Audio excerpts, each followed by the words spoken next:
Huwag kayong magmura. Akala ko ba sabi nyo, masama magmura. Sorry ako. Sorry.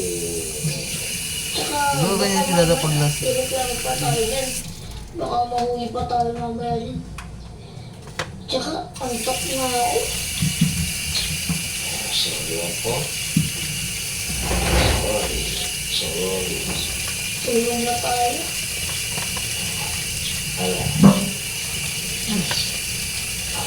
Hindi ka nang bumili na kahit anong tinapay, nakakainis ka naman. Paano forever?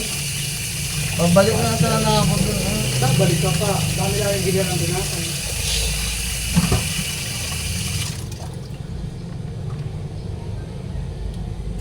Yung pera ko naman dala, di ba bumili ng ilang piraso man na.